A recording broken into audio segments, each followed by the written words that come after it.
Hi నమస్తే welcome స్వాగతం సుస్వాగతం. నేను అమ్మమ్మ ముద్దుల మనవరాలు, నాన్నకి పెద్దమ్మాయి, మామయ్యకి లావు, ఫ్రెండ్స్కి లవ్లీ, టోటల్గా మీ లావణ్య శ్రీపతి మీ ముందుకు వచ్చేసింది అమ్మమ్మ కబుర్లు టాపిక్తో. గేమ్స్ గురించి చెప్పుకుంటున్నాం కదా. నేల బండ ఆట అదొకటి ఉంటుంది. అంటే పంటలు వేసుకున్న తర్వాత ఇట్లా పంటలను వేస్తారు కదా, అదన్నా ఎవరికన్నా తెలుసో తెలియదు. ఓ 10 మంది ఉన్నా సరే, 15 మంది ఉన్నా సరే, అందరు ఇలా ఒకళ్ళ చేతులు ఒకళ్ళు పెట్టుకొని ఒకసారికి ఇలా పైకి 2 చేతులు ఎత్తేసి ఇలా వదిలేసేసి 2 చేతులు ఇలా బోర్లా భజన చేసినట్టు కావచ్చు. ఒక రకంగా ఎడం చేయి ఇలాగే ఉంచి కుడి చేయి పైకో కిందకో పెట్టాలన్నమాట. మనకి నచ్చినట్టుగా ఎప్పుడు కావాలంటే అప్పుడు పెట్టచ్చు.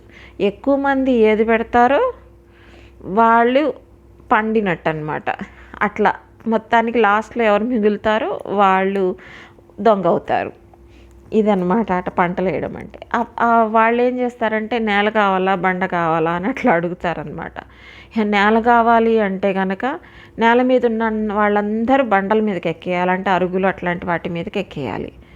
ఎక్కేస్తే కింద ఉన్న వాళ్ళని అమ్మాయి పట్టుకోవాలి. ఇటు నుంచి అటు అటు నుంచి ఇటు ఈ అమ్మాయిని పరిగెత్తిస్తూ ఉంటారనమాట. అలాగా. అదే బండ కావాలి అంటే బండ మీద ఉన్న వాళ్ళందరూ కిందకి దిగేయాలి. బండ మీద ఎక్కుతూ ఉంటారు, దిగుతూ ఉంటారు, అమ్మాయిని పరిగెత్తిస్తూ ఉంటారు. ఆ అమ్మాయి ఎవరిని అవుట్ చేస్తే వాళ్ళు అవుట్, వాళ్ళు అలా ఆడాలి.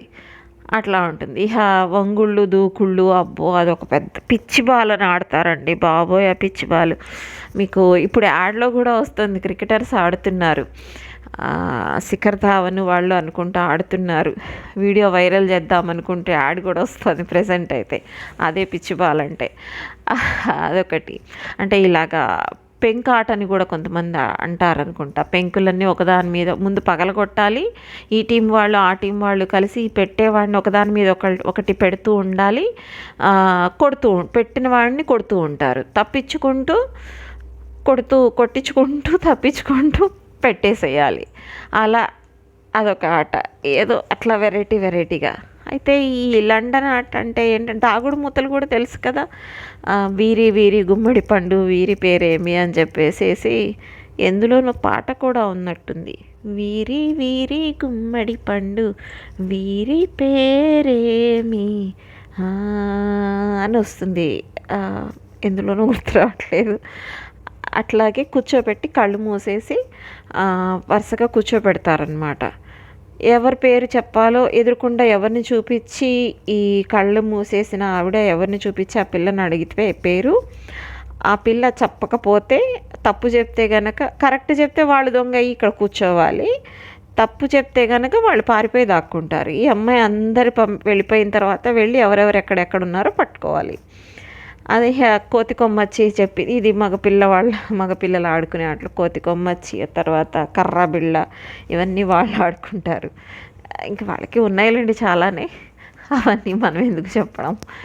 ఆ తర్వాత ఈ దాగుడు మూతలు, అది అందరికీ తెలిసే ఉంటుంది. కళ్ళకు గంతలు కట్టి ఆడుకోవడం, పట్టుకోవడం, ఎవరిని అంటుకుంటే మళ్ళీ వాళ్ళు గంతలు కట్టుకోవాలి. ఇలా ఒకసారి లండన్ ఆడుతున్నామండి. బహుశా నా 7th క్లాస్లో అనుకుంటా. మధ్యాహ్నం పూట నాన్నగారు వచ్చి పడుకున్నారు అన్నం తినేసి. మీకు ఇంతకుముందు చెప్పుంటాను, ఆయన పడుకున్నప్పుడు పిన్ డ్రాప్ సైలెన్స్ ఉండాలి. మేము ఒకవేళ మాకేమో నోళ్ళు ఊరుకో, పిల్లం కదా, పైగా మా పెద్ద చెల్లికి అస్సలు ఊరుకో. అది ఎవ్వరు లేకపోతే గోడలతో కూడా కబుర్లు చెప్పేస్తూ ఉంటుంది. దానికి అంత అలవాటు. ఇప్పుడు తగ్గిపోయింది అనుకోండి, అప్పుడు బాగా ఉండేది. సో అది పుస్ అంటూనే ఉంటుంది ఏదో ఒకటి. ఆయనకి డిస్టర్బెన్స్ అవుతుంది. ఆయనకి అంత సైలెంట్గా ఉండాలి పడుకునేటప్పుడు. మెలకు వచ్చేస్తుంది అనమాట నా అలాగనే. కానీ కోపం వస్తుంది మెలకు వస్తే కనుక. అందుకని ఏంటంటే బయటకు వచ్చేసేసి నెమ్మదిగా సైలెంట్గా బయటకు వచ్చేసేసి, ఎండలు కదా బయటికి రానిచ్చేవాళ్ళు కాదు అప్పట్లో. ఆ ఎండలకే రానిచ్చేవాళ్ళు కాదు. అందరూ బయట ఆడుతూ ఉంటే మేము లోపల ఉండి ఏం చేస్తాం, అందుకని వచ్చేసేవాళ్ళం.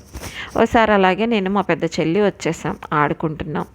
ఆ టైంకి ఏంటంటే అప్పట్లో రోడ్లు కూడా వేసినవి తక్కువే కదండి. ఇప్పుడంటే ఎక్కడ చూసినా సిమెంట్ రోడ్లు వచ్చేసాయి కదా. ఆడుకుంటూ ఉన్నప్పుడు ఈ లండన్ ఆటే ఆడుతున్నాం అన్నమాట. ఆ అమ్మాయి లండన్ ఎల్ఓఎన్ డిఓఎన్ లండన్ ముందు ఒక లైన్లో ఇలా నుంచోవాలి, ముందుకు వచ్చేస్తూ ఉండాలన్నమాట. అమ్మాయి వెనక్కి తిరిగి చూసేలోపు ఎవరెక్కడుంటే అక్కడ ఆగిపోవాలి. ఎవరన్నా కదిలితేనేమో వాళ్ళు దొంగ అవుతారు. ఆ తర్వాత అంతా అయిపోయి అమ్మాయి దగ్గరికెళ్ళి ఎవరో ఒకళ్ళు ముందుకెళ్ళి అమ్మాయిని ఇలాగ టచ్ చేసేసి, కొంతమంది అయితే కొడతారు కూడా, కొట్టేసేసి పరిగెత్తుతారనమాట. అందరూ పొలోమని పరిగెత్తుతారు. ఈ అమ్మాయి వెళ్ళి పట్టుకోవాలి. ఎవరిని ముందు తాకుతుందో వాళ్ళు మళ్ళీ దొంగవుతారు.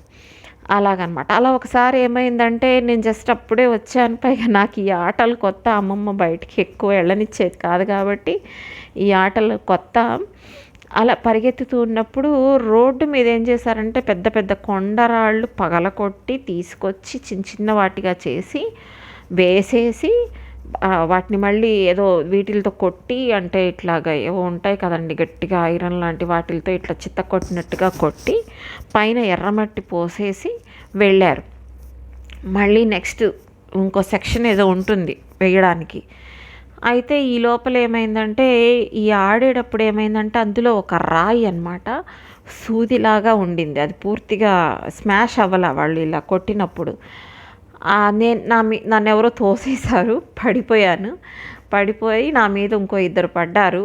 అప్పటికి మా చెల్లి అసలు ఎంత కాపలా కాసేదండి. నన్నేదో నేను చెల్లెల్ని అది అక్క అయినట్టు అంత ఇదిగా చూసుకునేదనమాట. అయితే ఏమైందంటే పడిపోతే ఆ రాయి వచ్చేసేసి ఈ మోచేతికి కొంచెం పైన ఇట్లా తగిలిందనమాట. గుచ్చుకుపోయింది లోపలికి. గుచ్చుకుపోయి రక్తం కారిపోతుంది. నేను మీకు ఇంతకు ముందే చెప్పాను కదా, నాకు అస్సలే బ్లడ్ అంటే భయం. ఇక భయం వేసేస్తోంది దాన్ని చూడంగానే. మా చెల్లికైతే దానికి ఇంకా భయం వేసేసి ఏం చేయాలో అర్థం కాలేదు. తీసుకొచ్చేసి పంపు కింద కడిగేసే అని ఎవరో చెప్పారు. సరే, మాది బోరింగ్ పంపు ఉండేది ఇంట్లో అనమాట. నేనేమో దాని కింద పెట్టా. అది కొడుతోంది. శబ్దం వస్తే నాన్నెక్కడ లేస్తారా అని చెల్లి నెమ్మదిగా కొట్టు అంటున్నా. దానికేమో భయంతో అది గబగబా కొట్టేస్తోంది. ఈ చివరి నుంచి ఆ చివరికి ఇలా కాలం ఉండేది. చాలా పెద్ద స్థలం అన్నాను కదా, ఆ కాలం అంతా రక్తమే. చెల్లి నెమ్మదిగా కొట్టంటున్నా, ఈలోపు మా నాన్నగారు రానే వచ్చారు. అదంతా చూసేసరికి వణికిపోతున్నాం. ఎక్కడేమంటారా, కొడతారేమో, తిడతారేమోనని. తీరా చూస్తే ఆయనేమో గబగబా వచ్చి తడి క్లాత్ తీసుకొని కట్టేసేసి సాయంత్రం అక్కయ్యని హాస్పిటల్కి తీసుకురా అని చెప్పి పంపించేశారు. ఆల్మోస్ట్ అప్పటికి 4 అయిపోయింది అనుకోండి. ఆయన ఇంకొక లేచేశారు కదా, ఇంకా టీ తాగేసి బయలుదేరారనమాట. 6కి అట్లా 6:30కి అట్లాగా హాస్పిటల్కి వెళ్ళాం. వెళ్తే ఆయనకి నాకు ఇంజెక్షన్ మామూలుగా పిల్లలు ఎవరికి చేయాలన్నా ఇంట్లో పిల్లలకి ఆయనకి భయము. నాకు చేయాలంటే ఇంకా భయం. సో నర్సుతో చేయించారు. నాకు అదొక కోపం. అది టీటీ కదండి. టీటీ చేయించి కొంచెం క్లీన్ చేసి డ్రెస్సింగ్ చేసి పంపించారనమాట. అది కోపం నాన్న చేయకుండా. అంటే అప్పుడు తెలియదు మాకు నాన్న చెయ్యరు ఇట్లాగా అని చెప్పేసి. అందుకని అదొక కోపం ఉండేది. నాన్న చేయలేదమ్మా అని ఇంటికి వచ్చి అమ్మాయితో చేయించారమ్మ, గట్టిగా పొడి చేసింది, అందుకే నాకు నొప్పి వచ్చింది అని చెప్పేసి. టీటీ అంటే జనరల్గానే నొప్పి వస్తుంది, ఖచ్చితంగా నొప్పి వస్తుంది. కానీ అది నాకు అలా ఫీలింగ్ అనమాట, నాన్న చేయలేదు అని చెప్పేసి. సో నెక్స్ట్ వీడియోలో ఇంకొక విషయం చెప్తాను. వీడియో లైక్ చేయండి, షేర్ చేయండి, ఛానల్ని సబ్స్క్రైబ్ చేయండి. Thanks for watching. టాటా.